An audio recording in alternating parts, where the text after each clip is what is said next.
Seja muito bem-vindo, eu sou Luciano S. e esse é o canal Casos Sobrenaturais Reais. Não deixe de fazer a sua inscrição e ativar o sininho para não perder os próximos vídeos e escreva nos comentários de que cidade você está nos assistindo. Desde já, o nosso muito obrigado.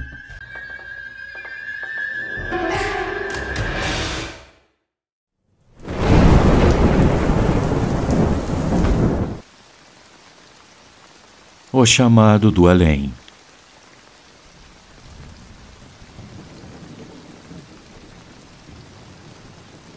Saudações, Luciano e amigos. Meu nome é Demétrio, eu tenho hoje 55 anos e eu sou da cidade de Santana do Livramento. Desde que eu me conheço por gente, eu sou capaz de sentir presenças. Quando eu era criança, eu não via isso como um dom, e sim como uma maldição, uma corrente que me amarrava a um mundo que ninguém mais conseguia enxergar.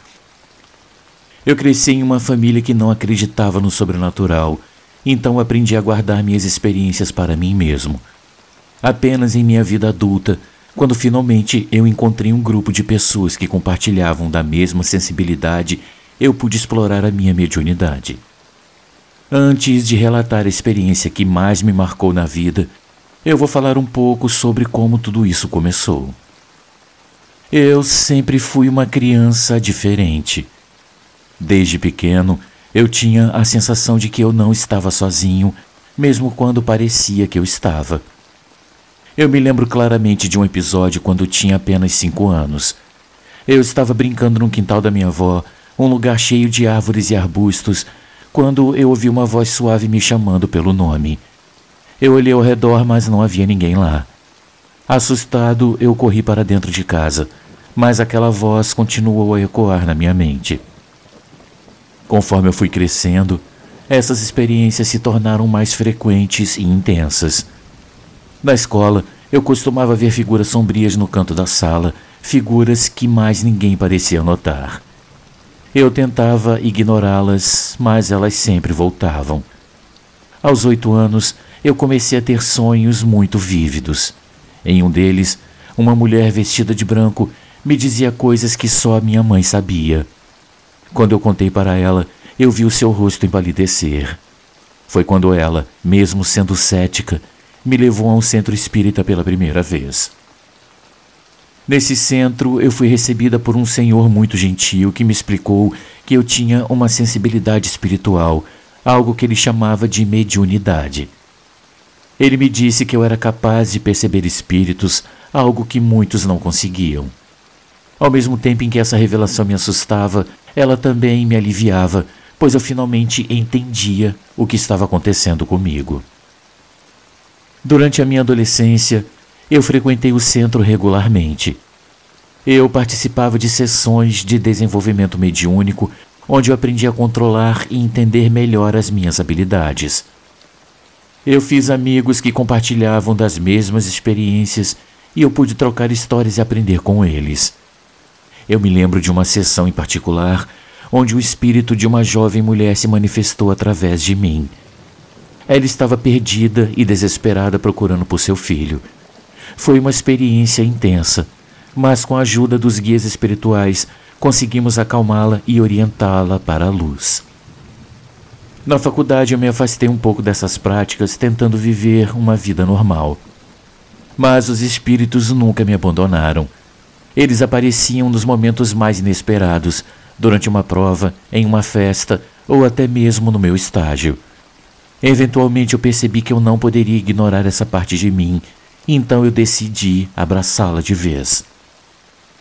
Hoje, como adulto, eu sou um médium ativo e trabalho ajudando pessoas a se conectarem com seus entes queridos que já partiram. Uma das experiências mais marcantes foi quando um homem veio até mim em profunda tristeza pela perda do seu irmão. Durante a sessão, o espírito do irmão se manifestou e transmitiu uma mensagem de amor e perdão. Foi um momento emocionante para todos nós, e eu senti uma profunda gratidão por poder ser um canal para essa comunicação. Mas, Luciano e amigos, o que me motivou a escrever esse relato foi uma experiência que eu vivi há alguns anos. De todas as que eu já tive, E de todas as sessões das quais eu já participei, essa foi a mais nítida, a mais clara e a mais direta. Era uma noite fria de outono, quando eu recebi um chamado urgente de um velho amigo, Paulo, que também era médium. Ele me pediu para participar de uma sessão espírita em sua casa, pois uma família estava desesperada por respostas. Um dos membros, uma jovem chamada Isabela, estava sendo atormentada por visões e sonhos que não a deixavam em paz. Eu cheguei à casa do Paulo, uma antiga residência simples que ficava nos fundos de um quintal cheio de árvores, o que, combinando com a luz da lua, dava ao lugar um ar de mistério. As janelas eram altas e estreitas, e a madeira do piso da varanda rangia sob meus pés. Eu fui recebido pelo Paulo, que me conduziu até uma sala onde outros médiuns já estavam reunidos. A família da Isabela, visivelmente perturbada, estava sentada ao redor de uma grande mesa de carvalho com velas acesas que lançavam sombras dançantes nas paredes. Eu cumprimentei a todos e me sentei ao lado do Paulo, que me explicou a situação. Essa jovem, chamada Isabela, estava sendo assombrada por uma entidade que parecia ter uma conexão profunda com a família dela.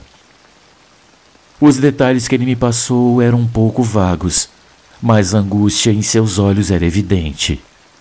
Demétrio, meu irmão, precisamos da sua ajuda para descobrir quem ou o que está atormentando a Isabela, disse Paulo com uma expressão bem séria.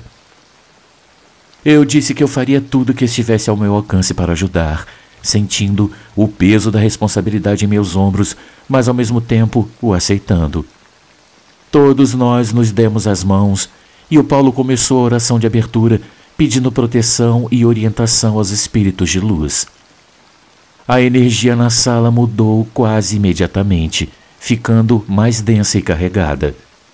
Eu podia sentir uma presença, algo ou alguém que estava aguardando para se manifestar.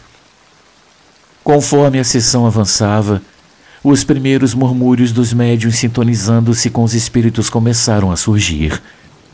Eu senti um frio subir pela espinha, algo que sempre acontecia quando um espírito se aproximava de mim.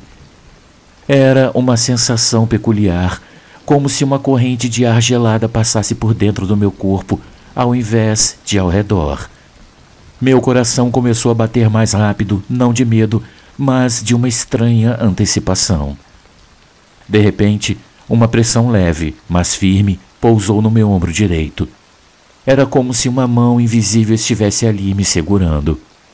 Eu abri os olhos por reflexo, mas claro, não havia ninguém visível.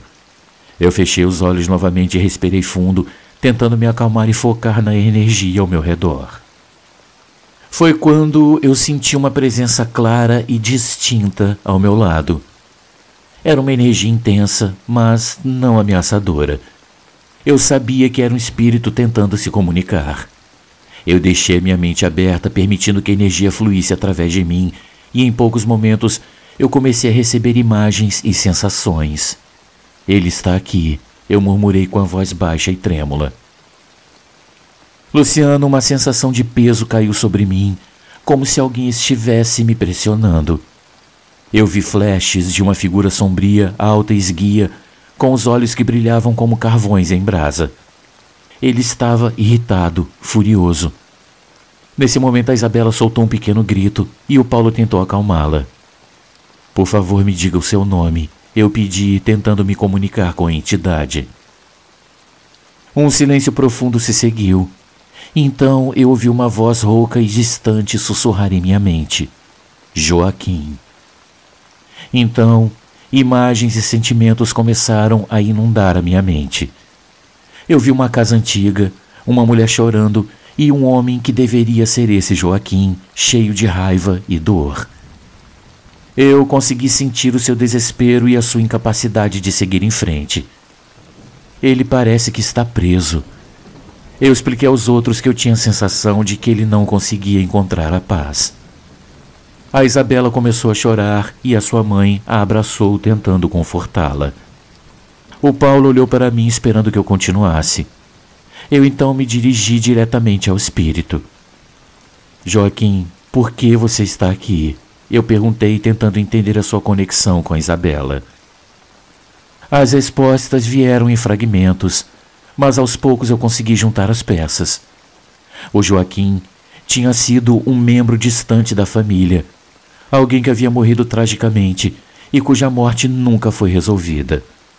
Seu espírito estava atormentado, buscando justiça, ou talvez apenas reconhecimento.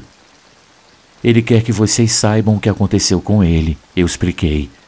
Ele quer que a sua história seja conhecida. Então a atmosfera na sala ficou ainda mais tensa. A mãe da Isabela soluçou, apertando ainda mais a mão da filha. O Paulo foi quem perguntou como nós podíamos ajudá-lo.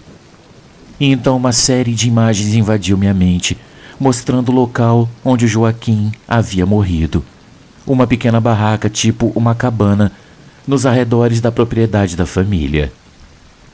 Eu vi o rosto de um homem, provavelmente o assassino, que havia conseguido escapar impune.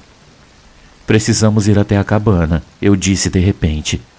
Há algo lá que precisa ser encontrado. A família da Isabela pareceu hesitar, mas o Paulo as convenceu de que era necessário. Todos nós nos levantamos e com lanternas em mãos caminhamos até essa cabana que ficava nos fundos da casa da família da Isabela, uma estrutura antiga e deteriorada que exalava uma sensação de abandono. Assim que entramos, eu senti a presença do Joaquim se intensificar. Ele estava ali, esperando. Eu me dirigi a um canto específico da cabana, seguindo as sensações que ele me transmitia. Começamos a procurar pelas prateleiras de madeira e embaixo das coisas que estavam jogadas pelo chão, e depois de algum tempo, encontramos um velho baú, coberto de poeira e teias de aranha. Ao abrir o baú, descobrimos objetos pessoais do Joaquim, incluindo um diário. As páginas, amareladas pelo tempo, contavam a história da sua vida e os eventos que levaram à sua morte. Havia também uma carta endereçada à sua amada, explicando as coisas pelas quais ele estava passando, e nessa carta ele mencionava o nome de um homem a quem ele dizia ser o responsável caso alguma coisa lhe acontecesse.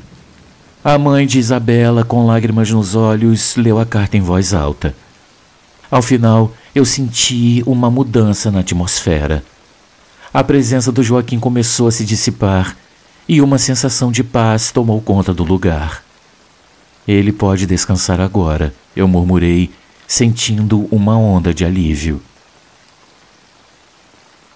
Meus amigos, nós voltamos à casa do Paulo, onde concluímos a sessão com uma oração de agradecimento.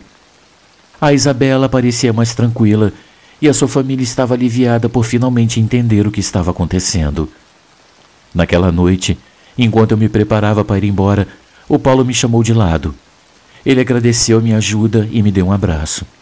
Eu disse que ele não precisava me agradecer, ainda sentindo o peso da responsabilidade sobre meus ombros, mas também uma sensação de realização, de dever cumprido. Ajudar almas perdidas a encontrar a paz era uma tarefa difícil, mas eu sabia que era meu dever como médium. Amigos, de volta à minha casa, eu refleti sobre essa experiência. A mediunidade, com todos os seus desafios e dificuldades, era uma parte intrínseca de quem eu era. E apesar dos momentos de medo e incerteza, eu sabia que eu continuaria a usar esse dom para trazer conforto e paz, tanto para os vivos quanto para os mortos. Os dias seguintes foram tranquilos, sem maiores perturbações espirituais. Mas, uma tarde, eu recebi uma carta da mãe da Isabela. Ela me agradecia profundamente pela ajuda e contava que desde aquela noite a Isabela não tinha mais tido pesadelos ou visões perturbadoras. A carta terminava com uma promessa de visitar o túmulo do Joaquim e cuidar para que a sua memória fosse honrada e a sua história conhecida. Eu fiquei muito emocionada ao ler aquela carta.